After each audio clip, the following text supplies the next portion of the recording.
اب انہوں نے کیا کیا, انہوں نے پیپلز پارٹی نے اس وقت یہ ٹاسک لیا ہوا ہے کہ نون لیگ والوں کو اتنا اکساؤ کہ وہ جتنی گالیاں اسٹیبلشمنٹ کو دے سکیں.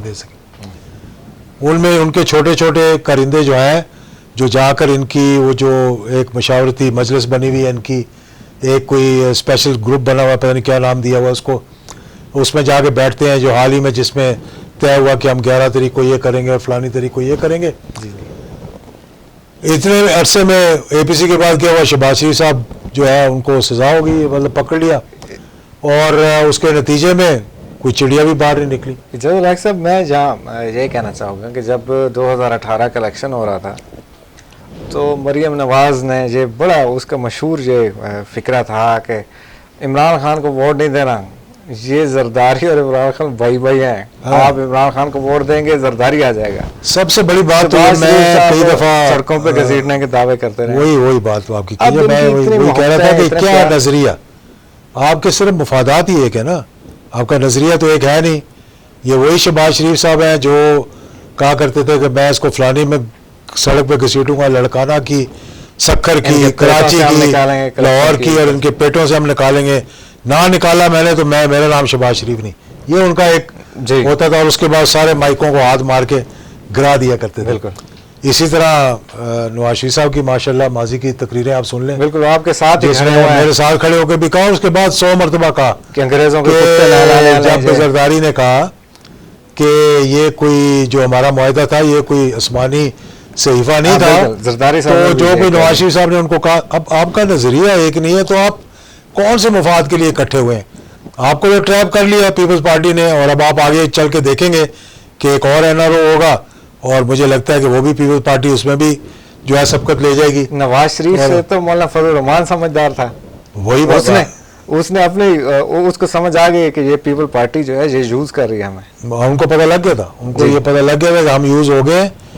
اور یہ ساری باتیں جو ہیں میں سمجھتا ہوں اس اے پی سی کے حوالے سے. پھر دوسری بات جو بڑی اہم ہے کرنے کی, یاد دیکھیں آپ میاں نواز شریف صاحب کی میں بڑی عزت کرتا ہوں. میں جب آخری میٹنگ ہماری ہو رہی تھی, انہوں نے بہت سی ایسی باتیں کی ہیں جن کو سن کر میرا نہ صرف میرا دل دکھا ہے, مجھے ان پہ ترس ہے, مجھے افسوس ہوا ہے کہ ایک وزیر اعظم پاکستان کہہ رہا ہے کہ ایک آئی ایس آئی کے ڈی جی نے مجھے رات 2:30 بجے فون کر کے کہا کہ تم استعفیٰ دے دو. یعنی یہ کوئی مذاق ہو رہا ہے اس ملک کے ساتھ کہ D G I S I رات کو آپ کو 2:30 بجے کہہ رہے ہیں آپ استعفے اور آپ خاموش بیٹھے ہوئے. یہ تو وزیر اعظم نے بھی کہا ہے کہ اگر مجھے کہا جاتا تو میں ان سے کہتا کہ مجھے اپنا استعفیٰ دیں آپ. پھر میں نے آخری میٹنگ جو ان کے ساتھ کی 1 ہفتہ پہلے تھی, جے آئی ٹی کی وہ آنے کا جے آئی ٹی کا فیصلہ آنے سے پہلے, اس میں میں نے انہیں کہا تھا سامنے بیٹھ کر ان کے, میں 1.25 گھنٹے کی تقریباً گھنٹے کی میٹنگ ہوئی تھی جس میں بہت سی باتیں ہماری ہوئیں جی, اور ماضی کی بھی باتیں ہوئیں اور جو معاملات ہوئے اس کی باتیں بھی ہوئیں. اور میں نے انہیں کہا, میں نے کہا جی آپ نے تو اس کرسی جس پہ آپ بیٹھے ہوئے ہیں اس کی بھی بے توقیری کر دی ہے, وزیر اعظم کے آفس کی بھی کر دی. کہنے لگے کیوں آپ یہ کیوں کہہ رہے ہیں؟ میں نے کہا آپ 18 19 20 گریڈ کے افسر ہیں, 20 کا تو شاید کوئی بھی نہیں تھا, شاید ایک ہوگا. ان کے سامنے وزیر اعظم پاکستان پیش ہو رہا ہے اور ان کے دفتر سے باہر نکل کر آپ ایک پریس کانفرنس کر کے لوگوں کو کہہ رہے ہیں میں یہ کر دوں گا, میں یہ کر دوں گا. یہ کیا وزیر اعظم کی شان ہے کہ وہاں پیش ہو؟ آپ یا تو ان کو کہتے مجھے گھر بھیج دو, اگر کسی کی ضرورت تھی تو آپ کو گھر بھیج دیتا, اور اگر اور نہ کسی کی ضرورت ہونی تھی آپ کے خلاف ووٹ آف نو کانفیڈنس آ نہیں سکتا تھا. آپ کے ساتھ تمام جماعتیں کولیشن میں تھیں سوائے پی ٹی آئی کے, تو اور آپ کے ساتھ کیا کرنا تھا انہوں نے آپ کو. اور یا میں نے کہا تھا کہ آپ ان کو اپنے دفتر میں بلاتے, یہاں بیٹھ کر بات کرتے. اور پھر اس وقت جنہوں نے تقریریں لکھ کے دی تھیں انہوں نے اب بھی تقریریں وہی لکھ کے دی ہیں, اور جب ان کو کہا کہ یہ تھے وہ ذرائع, یہ تھے وہ وسائل, وہیں پہ وہ پھنس گئے. میرے خیال میں یہ جو پرویز رشید صاحب ہیں اور اس طرح کے جو بڑے مشیر ہیں, میں سب کو جانتا ہوں, میں کسی کا نام نہیں لینا چاہتا ہوں. ڈان لیگ سے لے کر اور حالیہ تقریر تک مجھے بڑا دکھ ہوا ہے کہ ایک محب وطن, میں نہیں کہتا محب وطن نہیں ہے, جی جی 3 دفعہ وزیر اعظم رہے ہیں, میں نے ان کے ساتھ کام کیا ہے ماشاءاللہ. آج وہ کہہ رہے ہیں کہ میں ان سے لڑنے چاہ رہا ہوں کہ جو اس حکومت کے پیچھے بیٹھے ہیں. جناب میں صرف چھوٹی سی بات کرنا چاہتا ہوں, میں یہ پوچھنا چاہتا ہوں ان سے کہ مجھے یہ بتائیں کہ جب آپ سیاست میں آئے تھے آپ کو کون لے کر آیا تھا؟ کیا اس وقت کی اسٹیبلشمنٹ آپ کے ساتھ نہیں تھی؟ کیا اس وقت آپ کو یہ خیال نہیں آیا کہ میں جو ہے وہ اسٹیبلشمنٹ کے ذریعے آیا ہوں؟ جب آئی جی آئی بن رہی تھی، جب مولانا سمیع الحق کی پگڑی آپ کے سر پہ رکھی جا رہی تھی تو ان کو ہٹایا جا رہا تھا، تب آپ کو نہیں پتہ لگا کہ یہ ایک آئی جی آئی کون بنوا رہا ہے اور اسٹیبلشمنٹ کا کیا کردار ہے؟ اور پھر جب پیر پگاڑا صاحب کا بیان آیا اور پرویز الہی صاحب نے آپ کے خلاف ایک سازش کہہ لیں یا مہم کہہ لیں شروع کی، جی، تو پیر صاحب پگاڑا صاحب کا بیان آیا کہ جناب اس بوری میں سے، ان کی بوری میں سے دانے جو ہے وہ میں نے گرنے شروع ہو گئے. تو وہ کون تھا جس نے جا کر کہا تھا کہ میں نے ان کی بوری سیدھی اور اس کا قلعہ بڑا مضبوط ہے، اور ساتھ یہ بھی کہہ دیا کہ میری عمر بھی ان کو لگ جائے؟ تو پھر آپ اسی افواج پاکستان جس نے آپ کا ساتھ دیا، آپ کا قلعہ مضبوط کیا، آپ کی بوری کو سیا، آپ کو ایک پہچان دی، بالکل، اور آپ کو اللہ تعالیٰ نے پھر وہ عزت دی، 2-3 مرتبہ آپ وزیر اعظم بنے. اب آپ کہہ رہے ہیں، اچھا سب سے بڑی بات میں یہ کہنا چاہتا ہوں کہ اگر آپ سمجھ رہے ہیں کہ اسٹیبلشمنٹ ان کے پیچھے ہے اور آپ یہ سمجھ رہے ہیں کہ آپ کا مینڈیٹ انہوں نے چوری کیا، مجھے بھی اعتراضات ہیں، کچھ تھوڑے بہت مجھے بھی ہیں، ٹھیک ہے، تو آپ اس اسمبلی میں کیوں بیٹھے ہوئے؟ پھر سب سے پہلا کام کریں، اور آپ کو یہ کرنا چاہیے تھا اس سے پہلے کہ آپ کے ساتھ دھوکہ ہو جاتا، جو اب ہو گیا، جو پیپل پارٹی نے آپ کو دھوکہ دے دیا ہے. آپ کو چاہیے تھا کہ آپ پیپل پارٹی کو کہتے کہ یار پہلے ہم استعفیٰ دیتے ہیں اسمبلیوں سے، آپ اپنی حکومت چھوڑیں سندھ کی، اور یہاں سے ہم استعفیٰ دیتے ہیں، سارے استعفیٰ دے دیتے تو وہی ہوتا جو بھٹو صاحب کے ساتھ ہوا تھا 1977 کے الیکشنز کے اندر، کہ جب قومی اسمبلی کے الیکشن ہوئے اور لوگوں کو اغوا کیا اور چیف الیکشن کمشنر کو یہ کہنا پڑا کہ میں نے تو میلہ سجا دیا تھا، ڈاکو اس کو لوٹ کے لے گئے. تو پھر جب اپوزیشن نے پروونشل اسمبلی کے الیکشن جو 2 یا 3 دن بعد ہونے سے بائیکاٹ کیا تو ہو کا عالم تھا پورے پاکستان میں، ایک آدمی باہر نہیں نکلا تھا. اگر آپ کو اتنا مان تھا کہ لوگ آپ کے ساتھ ہیں اور آپ کے بیانیے کے ساتھ ہیں اور ووٹ کو عزت دینا چاہتے ہیں، تو اس اسمبلی سے جس کو آپ کہتے ہیں کہ اس کی کوئی حیثیت ہی نہیں ہے، ربر سٹیپ ہے اور اس کو چلا کوئی اور رہا ہے، یہ موجودہ حکومت جو ہے یہ ایک ناجائز مینڈیٹ پہ آئی ہے، تو آپ نکلیں باہر اسمبلی سے، پہلے استعفے دیں، اس کے بعد آپ کہیں کہ ہاں جی اب میں لڑنا چاہتا ہوں، تو پھر سارے آپ کے ساتھ مل کے لڑیں گے یہ لڑائی. تو یہ چیزیں ہیں جو غور کرنے کی ہیں. پھر جو اس وقت جو پاکستان کے حالات ہیں میں اس پہ بات کرنا چاہتا ہوں. شہباز شریف کے حوالے سے بھی بات کریں گے، وہ ان کو بھی نیب نے گرفتار کیا تھا. دیکھیں جی نیب کے جو معاملات ہیں، میرے سے تو یہ بالا تر ہے، میں تو ہمیشہ یہ کہتا رہا ہوں کہ نیب کے ادارے کو پارلیمنٹ سے بالا تر ہونا چاہیے، اکراس دا بورڈ ہونا چاہیے. ٹھیک ہے، لیکن اگر کوئی سوالات انہوں نے پوچھے تو آپ ان کو جوابات دیں. اگر آپ جوابات نہیں دے سکتے تو پھر آپ مطلب اس کے بعد میں کیا اس بارے میں کہہ سکتے ہیں کہ بھئی شہباز شریف صاحب نے کرپشن کی یا نہیں کی. دیکھیں آپ نے اپنے بچوں کو باہر بھیج دیا، آپ نے کہا کہ مجھے اپنے بزنس کے بارے میں نہیں پتہ، میرے بیٹے کیا نام ہے ان کا، سلمان صاحب کو پتہ ہے. اور سلمان صاحب کہاں ہیں جی، آئیں پیش ہوں، نہیں جی وہ تو ملک سے باہر ہیں. آپ کے داماد کے اوپر کوئی الزامات لگے، وہ ملک سے باہر ہیں. میاں نواز شریف صاحب پہ الزامات لگے، جی وہ تو میرے بچوں کی ساری تھی انکم تھی، میں تو ان سے تنخواہ لیتا تھا یا پتہ نہیں لیتا تھا، وہ کہیں جی وہ ملک سے باہر ہیں، بلکہ ملک کے شہری نہیں ہیں وہ، ان کی شہریت ہی ملک کی نہیں ہے. تو جب یہ معاملات آ جائیں تو پھر اس میں تو بڑی گڑبڑ ہوتی ہے نا. جو بات میں کرنا چاہتا ہوں کہ یار آپ اپنی لڑائی لڑیں عمران خان کے ساتھ لڑیں، آپ اپنی لڑائی لڑیں اعجاز الحق کے ساتھ لڑیں. اگر آپ سمجھتے ہیں کہ ہم نے تو آپ کا 5 سال ساتھ دیا تھا، دھرنے میں آپ کے ساتھ کھڑے ہوئے تھے، میاں صاحب کے ساتھ کھڑے ہوئے تھے، اور 2 مہینے پہلے کیا ہوا کہ ہمارے خلاف بھی آپ نے اپنا کینڈیڈیٹ کھڑا کر دیا، جو 5 سال کہتے رہے، سینٹ کے ووٹ لیتے وقت بھی کہتے رہے کہ ہم ساتھ چلیں گے. تو وہ آپ نے اس پہ اپنے وعدے پہ وعدہ خلافی کی، اور آپ نے بھی اور شہباز شریف صاحب نے بھی، دونوں نے. تو ہم نے تو کچھ نہیں کہا. لیکن آج میں یہ بتا رہا ہوں کہ اس ملک کے خلاف جو سازشیں ہو رہی ہیں، آپ نے ماشاءاللہ ایٹم بم کا دھماکہ کیا، اس کا آپ کریڈٹ لے رہے ہیں. مجھے پتہ نہیں ہو ٹوما ہاک میزائل جو کہ ابھی مبارک سمرقند صاحب نے بھی کہہ دیا، وہ بھی آپ نے بنائے ہوں گے، وہ اس کا آپ کو نام ہی نہیں یاد تھا کہ کون سا میزائل دیکھ کے بنایا تھا. تو پھر آپ نے مدد لی اپنے ساتھ کھڑے ہوئے ساتھی سے. جو ہمارے بھائی بھی ہیں. تو میں آپ کو اب یہ کہنا چاہتا ہوں کہ اس میں ملک کے خلاف ایک بہت بڑی سازش ہو رہی ہے. گلبشن جادیو جیسے لوگ یہاں پر بڑے ایکٹیو ہیں. 5th جنریشن وارفیئر شروع ہے. یہاں پر آپ نے دیکھا کہ جو دہشت گردی ہوئی اس ملک کے اندر، میاں صاحب آپ کے زمانے میں ہوئی، آپ کے زمانے میں نیشنل ایکشن پلان بنا، آپ کے زمانے میں APS پہ حملہ ہوا، آپ نے APC بلائی، نیشنل ایکشن پلان بنایا، کتنے لوگ 80,000 لوگ شہید ہوئے اس کے اندر. کیا ہمیں معلوم نہیں ہے کہ یہ کون کروا رہا تھا؟ یہ کون کروا رہا تھا پاکستان کے خلاف؟ یہ کوئی طالبان افغانستان کے تو تھے نہیں، نہ یہ مجاہدین تھے افغانستان کے.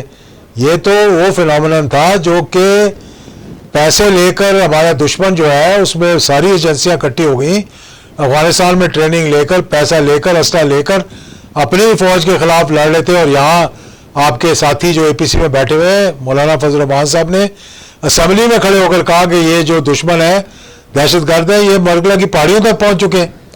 تو پھر نیشنل ایکشن پلان بنا اور پھر وہ APC کی میٹنگ ہوئی. تو آج آپ کہہ رہے ہیں جی کہ آپ کی لڑائی جو ہے وہ عمران خان سے نہیں ہے، آپ کی لڑائی فوج کے ساتھ ہے یا اسٹیبلشمنٹ کے ساتھ ہے یا ان کے ساتھ ہے جو ان کے پیچھے کھڑے ہوئے ہیں.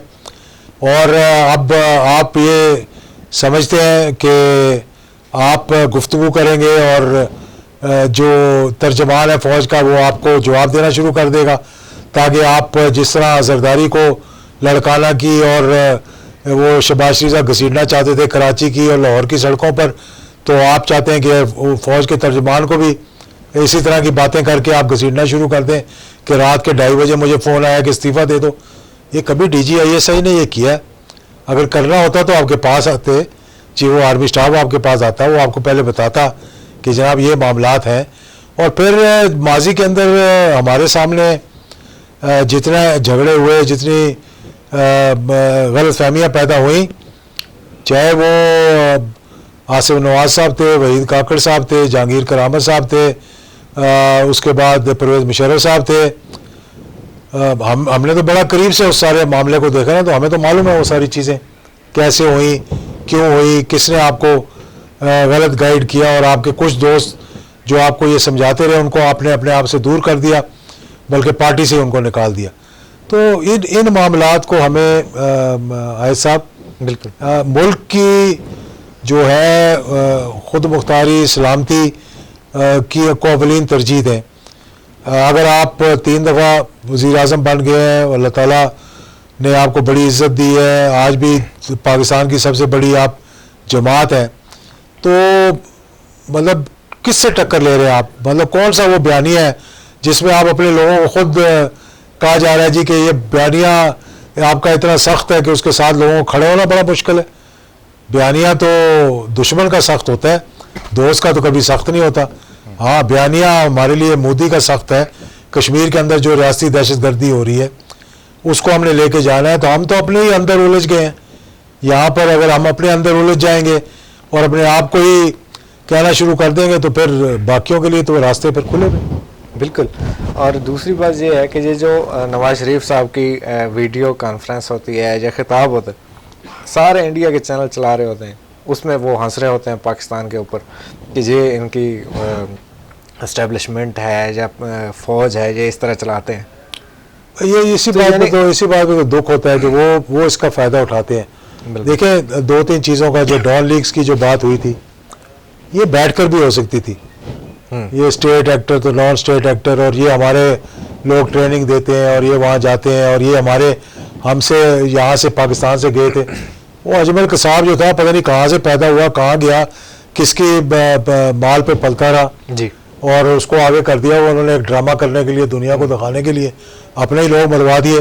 اپنے لوگوں کو نہیں مرواتے، لوگ ڈالنے کے لیے. یاد ہو ضیاء الحق شہید کا طیارہ جب حادثہ ہوا تو اس میں امریکہ کے سب سے بڑے 2 افسر بیٹھے ہوئے تھے، ان کو مروا دیا ساتھ ہی. بالکل. مطلب ان کے ایمبیسڈر کو اور جنرل کو. بہرحال وہ میں ایک مطلب ضمنی سی بات کر رہا ہوں. تو یہ میں جو بات ہے وہ یہ ہے کہ ہمیں یہ چیز دیکھنی چاہیے کہ یہ معاملات ہم کیوں اس قسم کے بیان دے رہے ہیں اس ٹائم پر، جبکہ ہندوستان جو ہے وہ کشمیر کو ہڑپ کرنے کی کوشش کر رہا ہے، جبکہ وہ مسلمانوں کے ساتھ اتنی زیادتی کر رہا ہے، جبکہ افغانستان کے اندر امن ابھی قائم ہونے کو جا رہا تھا، جا رہا ہے. یہ ساری چیزیں، آپ ایک اسٹیٹس مین ہیں، آپ اس ملک کے مطلب ایک سرپرست کہہ سکتے ہیں ایک اسٹیٹس مین کی حیثیت سے، کہ اتنا آپ کو ایکسپیرئنس ہے حکومتوں کا، اور ساری چیزوں کے آپ بیچ میں سے گزرے ہیں، تمام معاملات میں سے. اور شاید آپ کو اسی لیے شک و شبہات آئے ہیں کہ موجودہ صورتحال میں بھی اسٹیبلشمنٹ اسی طرح کر رہی ہوگی جس طرح ماضی میں میرے ساتھ کیا، یا جو بھی غلط فہمیاں ہیں یا باتیں ہیں ذہن میں. تو یہ بھی بات میں آپ کو بتا دوں کہ آپ نے منع کیا لوگوں کو ملنے سے، اس کے بعد وزیر اعظم صاحب نے بھی منع کر دیا لوگوں کو ملنے سے کہ جی اسٹیبلشمنٹ کے ساتھ نہیں ملنا. کون سا کوئی پہلے آپ سے پوچھ کے مل رہے تھے. اور یہ بھی بتا دوں کہ آپ کے بیان دینے کے بعد کتنے لوگ ملے، کتنے لوگوں کی گفتگو ہوئی ہے، کتنے لوگ ٹائم مانگ رہے ہیں ابھی بھی. تو یہ تو ایک چیز جو ہے وہ چلتی رہتی ہے، آپ اس بات کو روک نہیں سکتے. جب آپ کے بیٹھے ہوئے نیشنل ایکشن پلان بن رہا تھا، چیف آف آرمی اسٹاف بھی بیچ میں بیٹھے ہوئے تھے، D G I S I بھی بیچ میں بیٹھے ہوئے تھے.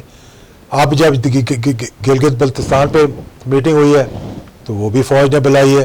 ہماری ڈیفنس کمیٹی کو جب نیشنل سیکورٹی میں بریفنگ دی گئی تب بھی فوج نے دی.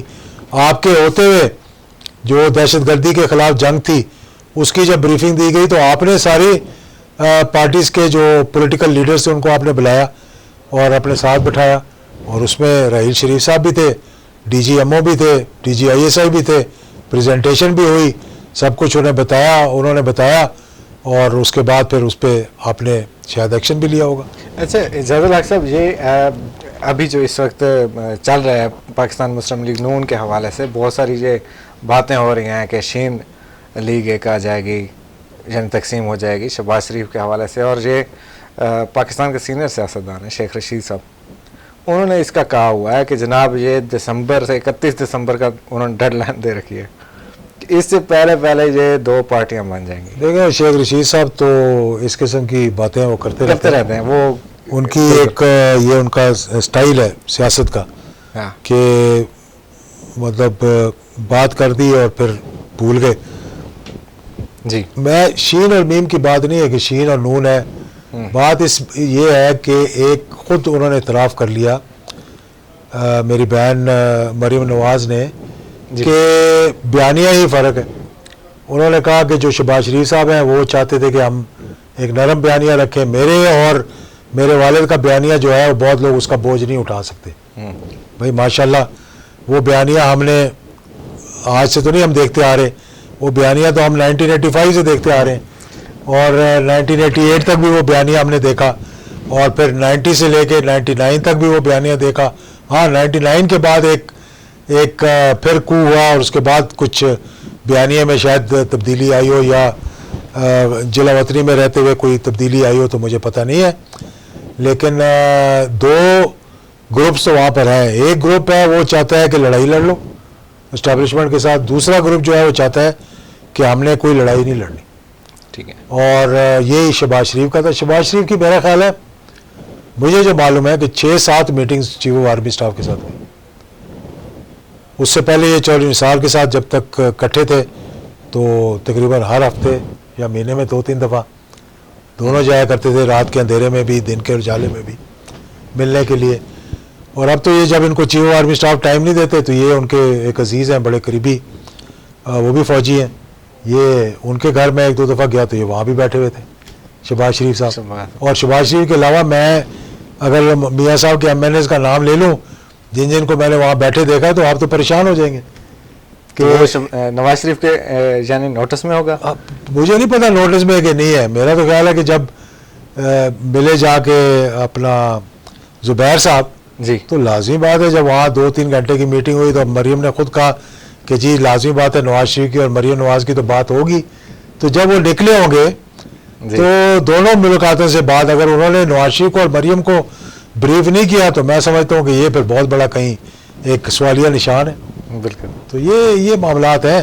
اگر ملک کی ہم نے دیکھیں اس سے کوئی فائدہ نہیں ہوگا، اس سے نقصان ہی ہوگا. جی آپ کا بھی نقصان ہوگا، ملک کا بھی نقصان ہوگا. ملک کے دشمن جو ہے اس کا فائدہ اٹھائیں گے. اور پھر ایک نئی بات کرتے ہیں جی کہ جس طرح منڈیلا نے ساؤتھ افریقہ کے اندر ایک ٹروتھ اینڈ ریکنسیلیشن کا پیکٹ کیا، اس طرح یہاں بھی ایک ٹروتھ اینڈ ریکنسیلیشن ہونا چاہیے. کس چیز کا ٹروتھ اینڈ ریکنسیلیشن ہونا چاہیے؟ کہ ہم ماضی میں فوج کے ساتھ مل کے حکومت کی، آئندہ نہیں ملیں گے. جو چارٹر کے اندر آپ نے لکھ دیا، نکات کے اندر لکھ دیا. کون ہے جو ذوالفقار علی بھٹو کو دیکھ لیے، اس کا ڈیڈی کون تھا، کس مسلم لیگ کے سیکرٹری جنرل تھے وہ. اس کے بعد حکومت آئی، فوجی حکومت آئی، اس کے بعد پھر الیکشن ہوئے، پھر ذوالفقار علی بھٹو صاحب آ گئے. انہوں نے کسی چیف آرمی صاحب کو، ایئر چیف کو پکڑ کے بند کر کے نکال دیا، اور پھر بعد میں جو ہوا 77 میں وہ آپ لوگوں کے سب کے سامنے ہے.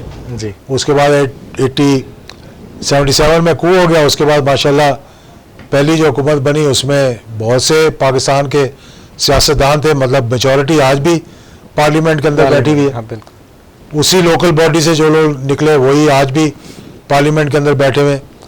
تو مطلب ان کو معلوم ہے کس کو فون کر کے کیا کام کروانا ہے، اور ایم ایل ایز کو بھی پتہ ہے کس کو فون کر کے کیا کام کروانا ہے. اگر ان کو اتنا مسئلہ تھا کہ جی ہم نے نہیں ملنا، تو پھر یہ رات کے اندھیروں میں، اور 99 میں جب کو ہوا، مجھے معلوم ہے کہ اس وقت کے جو ہمارے دوست تھے انٹیلیجنس کے، 99 کے کو کے بعد ان کے گھر کے باہر 2 دن پی ایم ایل این کے لوگ بیٹھے رہتے تھے ٹائم مانگنے کے لیے، اور جب وہ نہیں ٹائم دیتے تھے پھر اٹھ کے چلے جاتے تھے وہاں سے.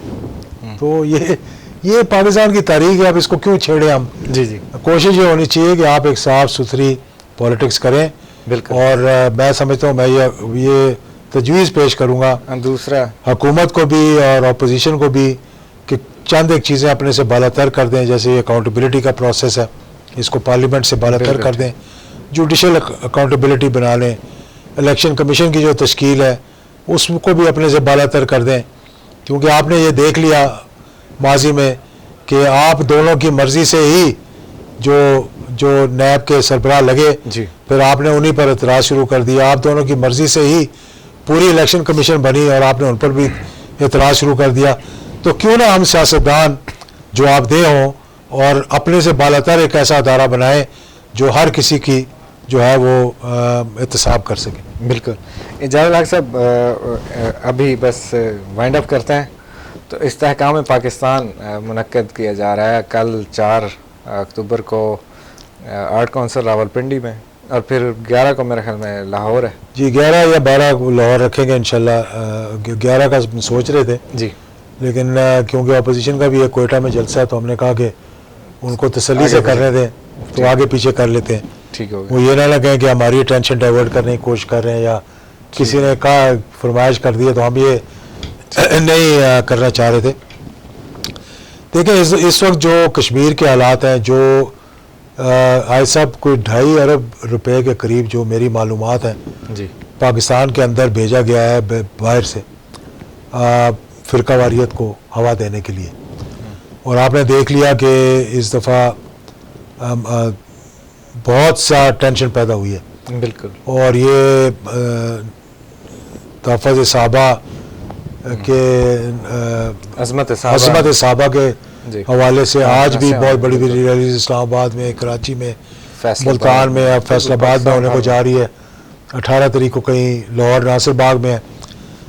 تو یہ چیزیں پھر ایک دوسرے کے خلاف بات کرنا، دیکھیں دشمن نے یہ دیکھ لیا ہے کہ پاکستان کو ہم کمزور نہیں کر سکے. ہم نے 80,000 لوگوں کو شہید کر دیا، ایک اندرونی جنگ شروع کروا دی ساری دنیا نے مل کر کہ شاید پاکستان، اللہ کا شکر ہے کہ افواج پاکستان اس اتنی مضبوط ہے کہ اس نے سارا اپنے اوپر یہ جھیل لیا. اور آج بھی ہمارے نوجوان کپتان اور لیفٹیننٹ شہید ہو رہے ہیں. میں تو سمجھتا ہوں کہ ہمیں ان کا سوچنا چاہیے بے شک، جو ہمارے کل کے لیے اپنی آج قربان کر رہے ہیں.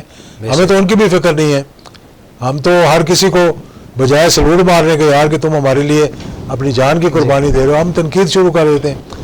اور کوئی فوج جو ہے وہ جذبے کے بغیر نہیں لڑ سکتی جب تک کہ ایمان تقویٰ جہاد فی سبیل اللہ کا جذبہ نہیں ہوگا.